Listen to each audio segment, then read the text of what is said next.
चुनाव आता है उस टाइम जात का नेता खोजने लगते हैं। तो कौन है भाई? तो बैठा जी है, तो पासवान जी है, तो राम भाई है। नहीं, हम कह रहे हैं कि जिसकी विचार अच्छी होगी उस विचारधारा के साथ हम जाएंगे, चाहे वो मेरा बात ही क्यों ना हो। गद्दारों के साथ खड़ा हो तो गद्दारों के साथ हम खड़े नहीं होंगे। चाहे जितने भी ग्रंथ रहे हैं, उस ग्रंथ के जो भी भगवान रहे हैं, उस भगवान के शासन काल में ही हमारे समाज के, हमारे पूर्वजों के साथ शोषण अत्याचार हुआ है। जब से इस देश में बाबा साहब अम्बेडकर ने संविधान बनाया और संविधान के माध्यम से आपको एक अधिकार तो मिला, एक फंडामेंटल राइट तो मिला, कम से कम पढ़ने का, खुली तौर से रहने का, आपको मत देने का, चुनाव में लड़ने का। क्या इससे पहले, संविधान से पहले यह अधिकार था आपको कि वोट के अधिकार को समझना है, वोट की महत्व को समझाना है? भीम आर्मी का कार्यकर्ता जो मुंह पे ताव रखकर कहता हो कि हम बाबा साहब और फूले के अनुयायी हैं, भाई चंद्रशेखर आजाद के नेतृत्व में काम कर रहे हैं, अगर तुम हमें छेड़ोगे तो मैं ऐसा छेड़ूंगा कि तुम्हारी 7 पीढ़ी याद रहेगी। मनुवाद, सामंतवाद सिर्फ उनमें नहीं है, हमारे लोगों में भी है। कभी भी गलत का साथ नहीं दे। अगर संतोष अंबेडकर गलती कर रहा है तो संतोष अंबेडकर से भी सवाल करने का काम करे। लेकिन 5 साल में एक बार वोट मांगता है, आपसे वोट लेकर जाता है और 5 साल तक आपको नाक रगड़वाता है अपने दरवाजा पे, तो इस दिन को याद रखिएगा। एक बार जोरदार ताली बजाकर स्वागत कीजिए इनका। कर रहे हैं कि जात नहीं जमात की ओर बढ़िए और देखिए ये समाज सही में हुक्मरान बढ़ेगा। मैंने कहा कि उस मूर्ति में जो खर्चा लगेगा वो संतोष अंबेडकर करेगा, यहाँ मूर्ति लगवाने का काम करे। कि जितने भी पार्टियों में जो दलित का प्रतिनिधित्व कर रहे हैं, जो दलित प्रकोष्ठ का जिला अध्यक्ष बना हुआ है, दलित प्रकोष्ठ का प्रखंड अध्यक्ष बना हुआ है, सभी पार्टियों में से खींच कर लाइए भीम आर्मी आजाद समाज पार्टी में, क्योंकि आप कहिए कि आप वहां पे सिर्फ दलित का प्रतिनिधित्व करेंगे और यहाँ पे जब आएंगे तो आप बहुजन समाज का प्रतिनिधित्व करेंगे। साथियों, बातें समाज की बहुत है और आज शिवहर की धरती पे हमने प्रदेश अध्यक्ष जी का कार्यक्रम लिया और इनसे निवेदन किया था कि आप आए, एक बार इनकी ताकत को, इनकी हौसलों को आप और मजबूत करने का काम करें, और इन्होंने उस बात को रखा। तो इसके लिए भी बहुत बहुत धन्यवाद आपका। खास तौर से हमारे जो महिलाएं आई हैं, उन आप सबको समझना है कि हम किस लिए आए हैं, इसका वजह क्या है। ये नहीं कि हमको बोल दिया गया कि आपको इस कार्यक्रम में आ जाना है और आप आ गए, उस भीड़ का हिस्सा बन गए। नहीं, कोई भी जो भी समस्याएं होगा, आप भीम आर्मी के एक कार्यकर्ता, एक पदाधिकारी से अपनी समस्याओं को रखेंगे, तभी जाकर के आपके आने का यहाँ पे वो मकसद माना जाए कि आपने इस सभा में आकर के इस कार्यक्रम को सफल बनाने का काम किया है। जिस तरह से हमारे अन्य वक्ताओं ने कहा कि भीम आर्मी में पहले कहा जाता था एक जाति के लोग हैं, 2 जाति 3 जाति के लोग हैं, लेकिन हम उस बात का खंडन करते हैं और इस समाज के लिए एक नई उम्मीद की किरण बनकर आई है भीम आर्मी भारत एकता मिशन। और उसका एक पार्ट जो बहुजनों को एक सत्ता में स्थापित करना चाहती है, उस पार्टी का नाम है आजाद समाज पार्टी, जिसके राष्ट्रीय अध्यक्ष भाई चंद्रशेखर आजाद जी। हम लोग ऐसे नेताओं के पीछे चल रहे हैं जो नेता ना तो इस देश के सामंतियों, मनुवादियों और ना इस देश के हुक्मरान, कोई भी राष्ट्रपति हो या प्रधानमंत्री हो, चाहे किसी भी देश के लोग हो, उससे आंख में आंख मिलाकर बात करने वाले भाई चंद्रशेखर आजाद जी के नेतृत्व में चल रहे हैं। ठीक उसी प्रकार बिहार के प्रदेश का नेतृत्व कर रहे हैं अमरज्योति जी, इनका भी वही रुतबा है। कहीं पे भी शोषण अत्याचार होता है तो ये भी जाकर के पुलिस प्रशासन हो चाहे सामंतियों से आंख में आंख लड़ा के बात करने का काम करते हैं। और बिहार में, उत्तर बिहार का जो कमान मुझे मिला है, और मुझे शायद प्रदेश अध्यक्ष जी भी समझते हैं कि पूरे बिहार में जितने भी कमिश्नरी है, उस कमिश्नरी में सबसे बेहतर काम करके कौन दे रहे हैं और कर रहे हैं, तन मन धन और हर तरह से, और विश्वास दिलाते हैं कि आप सबके साथ कभी भी गद्दारी, शोषण किसी भी तरह से नहीं होने देंगे और ना हम खुद करेंगे, अपनी विचार आप पे थोपने का काम करेंगे। हम आपको बार बार यही कहते हैं कि आप कभी भी गलत का साथ नहीं दे। अगर संतोष अंबेडकर गलती कर रहा है तो संतोष अंबेडकर से भी सवाल करने का काम करे, तभी जाकर के बाबा साहब फूले पेरियार की विचारधारा, आइडियोलॉजी है जो सच्चाई के साथ खड़े होने के, वो सही मायने में काम आ सकता है, समाज के साथ खड़े हो सकते हैं। तो हमको ये करना है। देखिए, आए दिन दलितों पे शोषण अत्याचार हो रहा है, ये सभी लोग जानते हैं। आज भी पेपर उठाकर देख लीजिए, सोशल मीडिया उठाकर देख लीजिए, तो कहीं ना कहीं कहीं पे हमारी बहन के साथ शोषण हो रहा है, कहीं पे हमारे भाई के साथ शोषण हो रहा है, जय भीम बोलने पे हो रहा है। तो इस तरह की शोषण होते आ रहा है, किसी के जमीन पे कब्जा किया जा रहा है। तो ये बात आप तय कीजिए कि आज अभी के परिवेश में एक भीम आर्मी एक संगठन है कि मनुवादी सामंतवादियों कहीं पे शोषण करने से सोचते हैं कि भाई हम इसको उंगली करेंगे तो ये हमें कहां तक पहुंचा सकता है, ये भी वो चीज समझ गए हैं। लेकिन जहां पे संगठन नहीं पहुंच पाया है वहां पे आज भी शोषण अत्याचार हो रहा है। तो हम आप तमाम साथी से कहना चाहते हैं कि आप सभी लोग अपने गांव के हर एक घर घर में जाकर के भीम आर्मी का कार्यकर्ता जो मुझ पे ताव रखकर कहता हो कि हम बाबा साहब और फूले के अनुयायी हैं, भाई चंद्रशेखर आजाद के नेतृत्व में काम कर रहे हैं, अगर तुम हमें छेड़ोगे तो मैं ऐसा छेड़ूंगा कि तुम्हारी 7 पीढ़ी याद रहेगी कि तुमने किसको छेड़ा है। तो ऐसा हम लोगों के अंदर जिगरा पैदा करना पड़ेगा। एक संतोष अम्बेडकर, एक अमरज्योति जी को बन जाने से हमारा समाज सुरक्षित नहीं हो जाएगा। एक मुझे और अमरज्योति जी को कुर्सी मिल जाने से समाज को सम्मान प्रतिष्ठा नहीं मिल जाएगा। तो ये अधिकार आपको दिलाना है कि हर एक व्यक्ति को, आप अपने गांव में जाकर के उस व्यक्ति को अगर कुर्सी में बैठने का अधिकार नहीं है तो ये अधिकार आप दिलाने का काम करते हैं। तो भीम आर्मी का ये काम है और भीम आर्मी का और सम्मान बढ़ेगा। तो आप सब लोग तय करें कि हमको क्या करना है। हम कह रहे हैं कि शोषण अत्याचार होते आ रहा है और होता ही रहेगा, इस बात को लिख लीजिए।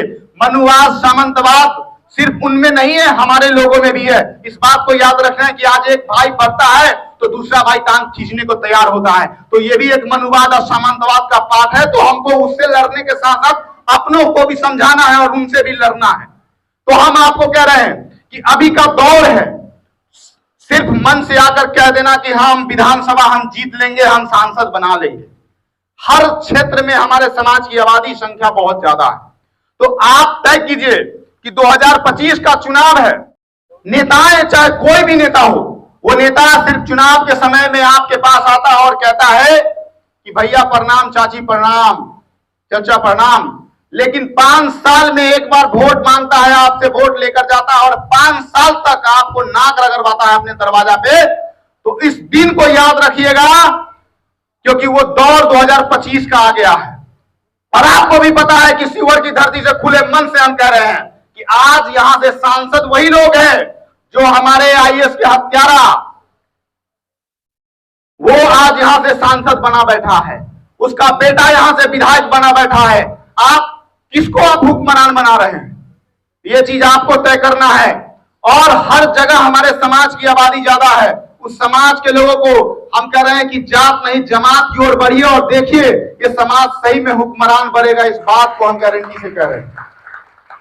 तो वादा करिए कि 2025 का चुनाव में हम अमरज्योति भाई सब लोग प्लान करेंगे कि हम यहाँ पे अपना आजाद समाज पार्टी का कैंडिडेट खड़ा करेंगे और यहां से हम विधायक बनाने का काम करेंगे। और जैसा कि हमारे साथी कह रहे थे कि हम खुले मंच में कार्यक्रम करेंगे, भाई चंद्रशेखर आजाद जी का कार्यक्रम करेंगे।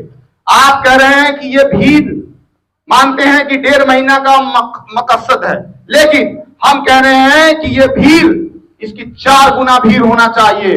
और ज्यादा भीड़ बढ़ाइए, लोगों में और खलबली पैदा कीजिए। हमने जिलाध्यक्ष, जिला प्रभारी को कहा है कि जितने भी पार्टियों में जो दलित का प्रतिनिधित्व कर रहे हैं, जो दलित प्रकोष्ठ का जिला अध्यक्ष बना हुआ है, दलित प्रकोष्ठ का प्रखंड अध्यक्ष बना हुआ है, सभी पार्टियों में से खींच कर लाइए भीम आर्मी आजाद समाज पार्टी में। क्योंकि आप कहिए कि आप वहां पे सिर्फ दलित का प्रतिनिधित्व करेंगे और यहाँ पे जब आएंगे तो आप बहुजन समाज का प्रतिनिधित्व करेंगे।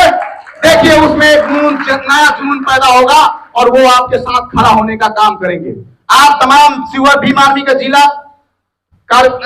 जिला के जितने कमेटी के पदाधिकारी हैं, उन तमाम लोगों से कहना चाहते हैं कि अगर कमेटी को मजबूत करना चाहते हैं, संगठन को मजबूत करना चाहते हैं, तो आप सब एक दूसरे पे कटाक्ष नहीं करेंगे और सब भाई मिलकर, हो सकता है कोई छोटा योगदान देगा, कोई बड़ा योगदान देगा, लेकिन योगदान तो होगा और हम सब भाई मिलकर के इस संगठन को सींचेंगे।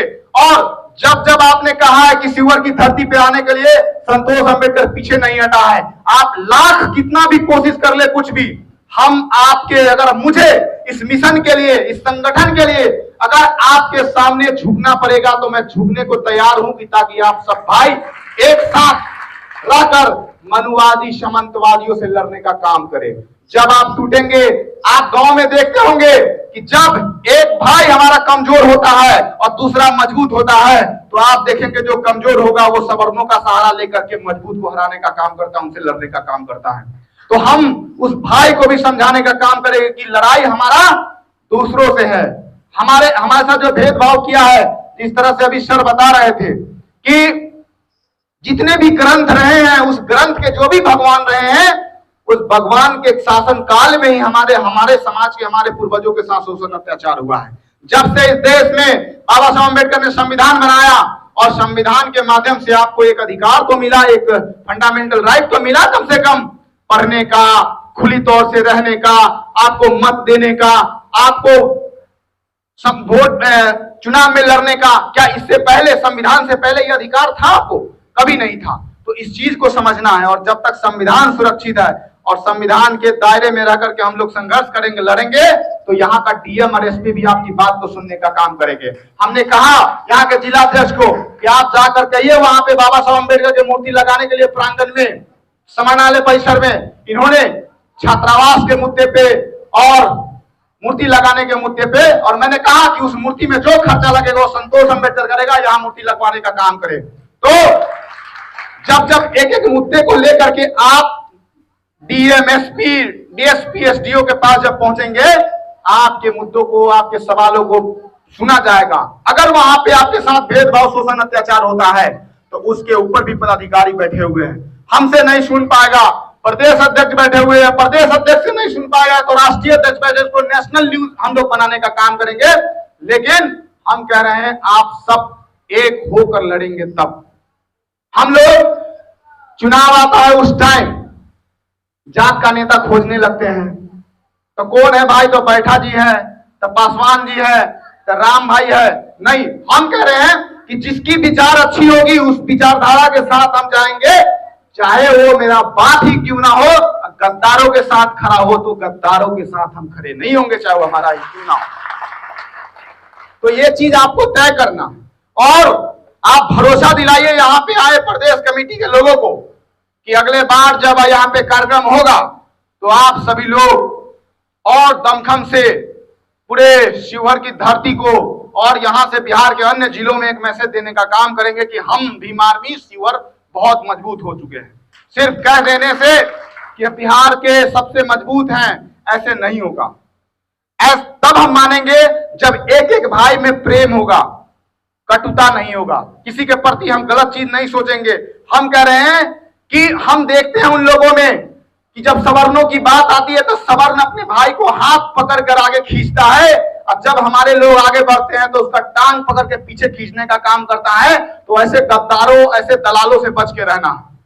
तो आप सब लोग भरोसा दिलाइए कि भीम आर्मी भारत एकता मिशन को और मजबूत करेंगे, और चुनावी माहौल को हम ये नहीं कह रहे कि इसमें से हम चुनाव लड़ने आ रहे हैं, चाहे प्रदेश अध्यक्ष जी लड़ने चुनाव आ रहे हैं, लेकिन आप सब लोग तय कर लीजिए कि इस कमेटी में जो लोग मजबूत साथी हैं, विचारधारा के लोग हैं, उनको आगे बढ़ाने का काम करें। और हम लोग जो रुपया पैसा वाला लोग हैं, अगर वो सोचे कि भाई हम पैसा दे करके हम आकर इस भीड़ को हाईजेक कर ले, तो ये मैं दावे के साथ कह रहा हूं कि ऐसा कभी नहीं होने देंगे। इस बात को भी आप लोग याद रखिएगा, क्योंकि संघर्ष हम करें और दूसरा कोई मजा मार के चला जाए तो ऐसा नहीं होगा। हम यहाँ पे उपस्थित हमारे महिलाएं, हमारी समाज की, हम आप सब लोग से कहना चाहते हैं कि आप पुरुषों से ज्यादा मेहनती होते हैं, समझदार होते हैं। हो सकता है पुरुष गलत रास्ते पे जा सकता है, लेकिन महिलाएं हमारे कभी भी गलत रास्ते पे नहीं जाती है। तो आप सब लोग अपने बच्चों को पढ़ाए, जिस तरह से यहाँ भीम पाठशाला के नाम पे चलाया जा रहा है, और आप सब लोग बच्चों को पढ़ाए, अच्छी खाना ले, अच्छी पौष्टिक। जब अच्छा खाएंगे शरीर तंदुरुस्त होगा, अच्छा सोचेंगे। हम सब लोग को ये चीज करने की जरूरत है। हम लोग ज्यादा पूजा पाठ ये सब में ज्यादा दिमाग लगा रहे हैं, जिस वजह से हमारी शरीर की मानसिक स्थिति बहुत खराब हो रही है। इस चीज को आप सब लोग ध्यान रखेंगे। और पुनः फिर से हम कह रहे हैं कि वोट के अधिकार को समझना है, वोट की महत्व को समझाना है, और तमाम बातों के साथ बातें बहुत है, लेकिन हम चाहते हैं कि प्रदेश अध्यक्ष जी अपनी बात को रखेंगे। तो एक बार फिर से आप सभी को बहुत बहुत धन्यवाद। जय भीम, जय भारत, जय संविधान। और हम चाहेंगे कि प्रदेश अध्यक्ष जी आए और अपनी बात को रखें।